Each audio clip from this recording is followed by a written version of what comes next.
This week's project is a beautiful cauldron-shaped bowl out of a piece of spalted birch. Stay tuned to see how this turned out.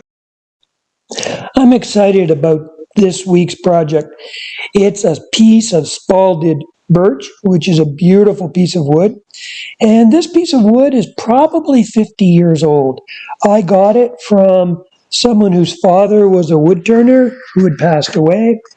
And it's an honor to be able to do something with it now. You can see it's got beautiful markings, and it's also got this bark inclusion that you can see here, and I'm pretty sure I'll be able to save that.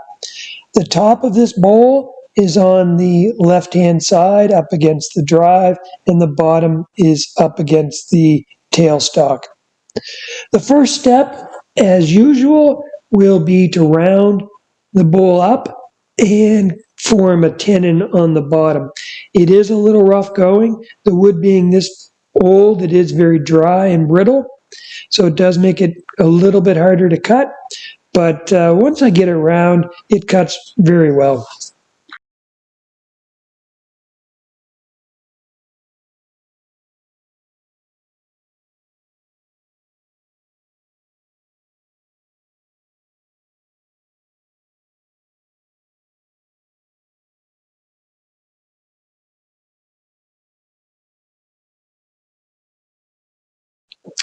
So here I have the outside of the bowl rough shaped, and you can see this is a beautiful piece of wood. The marking in this spalding is spectacular. You can see that here. Also the bark inclusion, which is nice and solid, which is going to make a really interesting feature to this bowl. I also think that the shape of the bowl complements the overall wood very, very well. It's a cauldron shape. It's not usually a shape that I do, with a bit of a pot belly here and the rim being smaller. It does make it a bit more complicated to hollow out just because of that fact that the opening is a little bit smaller, but nothing too difficult. I do have a tenon on the bottom. Now with spalted wood, you do have to be careful because the tenons sometimes are a little more susceptible to breaking. So I will maintain tailstock support as long as possible. So the outside of the bowl is shaped, so I've decided to put some sanding sealer on it.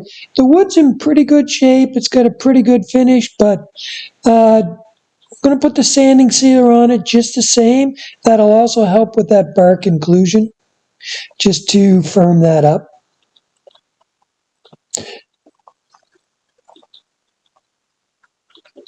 Here I'm putting a little CA glue around the tenon. As I mentioned, with the spalted wood, the tenons are a little more susceptible to breaking, so I just want to stiffen it up a bit in hopes that it will hold.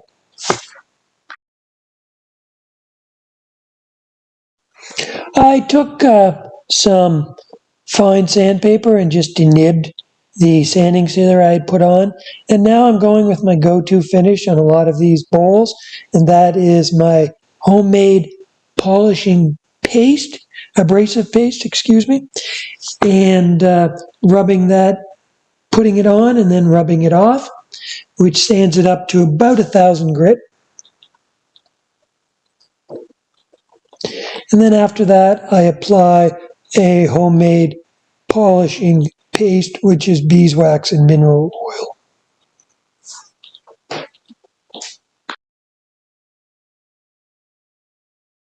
So I have the bowl flipped around, and as you can see, I do have the tailstock engaged. I'm starting off with my carbide scraper, and I do that quite often just to establish the rim. Sometimes when the surface is rough starting off, putting the bowl gouge in can cause it to skip. So I'll start off and just get a ridge so that I can ride the bevel on my bowl gouge. You can see with my bowl gouge, it's cutting well. It is very dry wood, very brittle, but the shavings that are coming off are of really good size, and it's cutting fairly well. And there you will see that the bowl came loose. Unfortunately, it came loose on the tenon and it did come out. It didn't do any damage to the bowl at all, so I'll just put it back in place and tighten it up a little bit more and make sure that it's very, very tight. Had I not have had my tailstock engaged, that probably would have been a lot worse.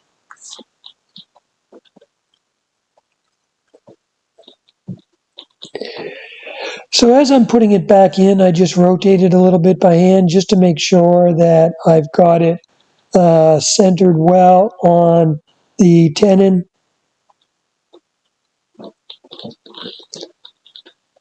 Again, just checking it for roundness here. It's turning pretty true. And we will go back to hollowing out the inside.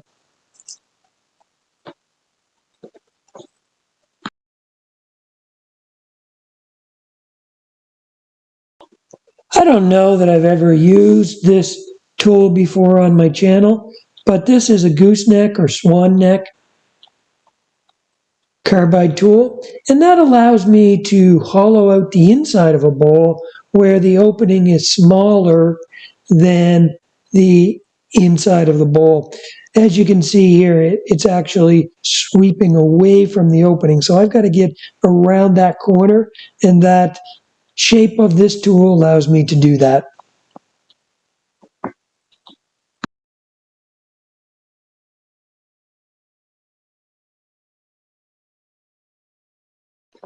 You'll notice that it is slower going when using a scraper versus my gouge.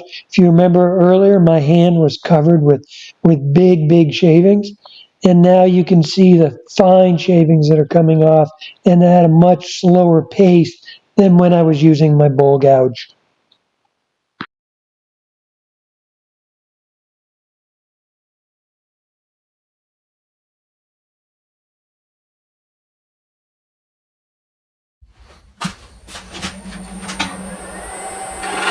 Now that I've gotten by that shoulder, I can switch back to my bowl gouge, which is my favorite go-to tool to use.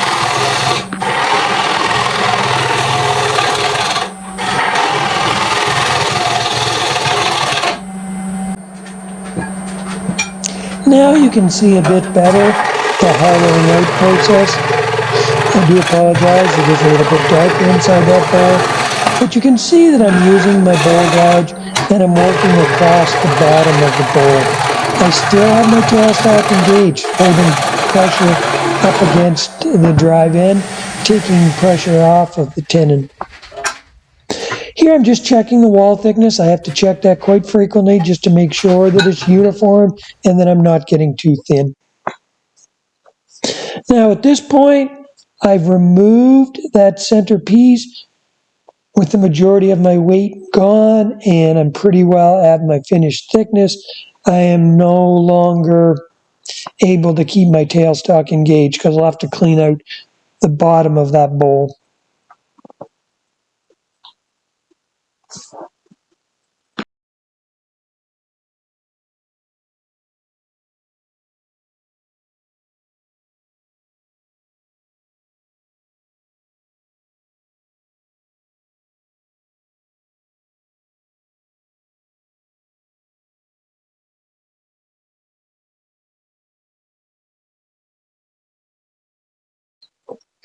So now I'm just using my air hose to blow out the chips. With this shape of bowl, the chips will tend to accumulate because they can't get out. They'll be thrown to the outside of the lathe, but because the opening on the bowl narrows up, they don't evacuate well. So the worst possible thing happened, which is usually the way.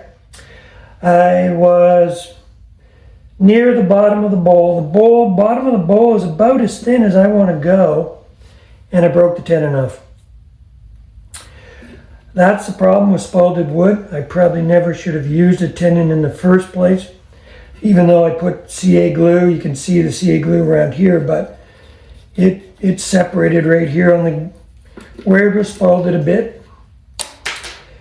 So I can reverse it because I have a nice clean edge here. So I have a clamp that I can put on here so I can reverse it like this. and clean the bottom up. The problem is I don't have a lot of room left on the bottom, and you see I've taken a chip out of it here, so I'm going to have to fix that. Also put a bit of a scratch right there. I can fix all that up, reverse chuck it. My concern again is the bottom is as thin as I want to go. So inside I'll just smooth that out. That's it, no more. No cutting down there whatsoever because it's thin. The walls still have a little ways to go, so I am going to have to put a glue block on it and put it back on so that I can finish the inside because I wasn't done yet. So we will salvage it. It's still a beautiful bowl. Just look at the grain pattern in that. It's going to be nice. It's now just going to take a little bit of work. Here's something else I don't usually show on my channel, but these are my cold jaws. They allow you to reverse a bowl. A lot of my bowls don't have a flat rim, so I'm not able to use this. A lot of times I'm using a natural edge, so these jaws will not hold them. It's turning well, it's turning round and true, so I'm going to be able to go ahead and clean up the broken off tenon that's there. Again, I do not want to remove any extra material, just take off what's there. With the tenon glued back on, I was able to mount the bowl and begin sanding the inside of the bowl. Here you can see the tenon that I hot melt glued onto the bottom of the bowl. Now that the bowl is finished, I've mounted it in my cold jaw chucks, and I'm just going to go ahead and remove it. With it removed, I'll just sand the bottom of the bowl, both with sheet paper and with power sanding, and get ready to sign the bowl. Here's the finished product. The spalding on this wood was very beautiful. You can see all the coloration. Those black lines, people often ask what they are. That's actually the start of a bit of rot, although the wood is solid, but it's a fungus that grows in the wood and causes those black lines, but makes for a beautiful, beautiful grain pattern. Here you can also see the bark inclusion. It's nice and solid, but it does make, again, a great feature to the bowl. And I love the shape overall. I think it really complements the figuring in the wood. So here's the finished product. You can see both the shape of the bowl and the markings on the side. This section here is probably the most figured of all. Here you can see the bark inclusion. I'm really pleased with the way this bowl turned out. It's a very, very pretty bowl. Hopefully you enjoy it as well. Thank you for watching, and please subscribe.